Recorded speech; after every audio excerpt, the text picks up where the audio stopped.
ମୁଁ ଜଷ୍ଟ ଏବେ ଗୋଟେ ନ୍ୟୁଜ୍ ଆର୍ଟିକଲ ପଢ଼ିଲି ଯୋଉଥିରେ ଗୋଟେ 22 ବର୍ଷର ଗୁଜୁରାଟର ଗୋଟେ ଝିଅଟେ ଯିଏ କାନାଡା ଯାଇଥିଲା ପାଠ ପଢିବା ପାଇଁ।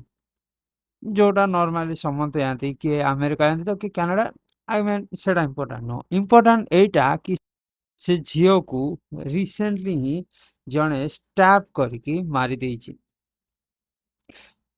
এই ନ୍ୟୁଜ୍ଟା ଆଇ ନୋ ଏଇଟା ବି ବହୁତ ବଡ଼ କଥା, ବଟ୍ ଆଠୁ ବି ବଡ଼ କଥା ଏଇଟା କି ଆଜିକୁ 15 ଦିନ ହେଇଗଲାଣି ଆଣ୍ଡ ସେ ଝିଅର ଡେଡ୍ ବଡିକୁ ତା ଫ୍ୟାମିଲିକୁ ଦିଆହେଇନି। ଏବେ ବି ସେ ଝିଅର ଡେଡ୍ ବଡି କାନାଡାରେ ହିଁ ଅଛି। ଯେତେବେଳେ ନ୍ୟୁଜ୍ ରିପୋର୍ଟର ସେ ଫ୍ୟାମିଲି ସହିତ କଥା ହେଲେ, ସେ 22 ବର୍ଷ ଝିଅ ଯିଏ ମରିଯାଇଛି ତାଙ୍କ ଫ୍ୟାମିଲି ସହିତ କଥା ହେଲେ, ତ ତାଙ୍କ ଫ୍ୟାମିଲି କହୁଛନ୍ତି ଆମର କିଛି ରିଲେଟିଭ୍ ଯେଉଁମାନେ କାନାଡାରେ ଅଛନ୍ତି, ସେମାନେ ଇଭେନ୍ ଗଭର୍ଣ୍ଣମେଣ୍ଟ ବି ଟ୍ରାଏ କରୁଛି ସେ ଡେଡ୍ ବଡିକୁ ଇଣ୍ଡିଆ ଆଣିବା ପାଇଁ, ତାକି ସେମାନେ ତାଙ୍କ ଉପରେ କିଛି ଅନ୍ତିମ ସଂସ୍କାର କରିପାରିବେ। ବଟ୍ ତାଙ୍କ ଗଭର୍ଣ୍ଣମେଣ୍ଟ ଆଉ କାନାଡା ପୋଲିସ ତାଙ୍କର ଜିରୋ ରେସ୍ପନ୍ସ, କିଛି ରେସ୍ପନ୍ସ ବି ଦେଉନାହାନ୍ତି।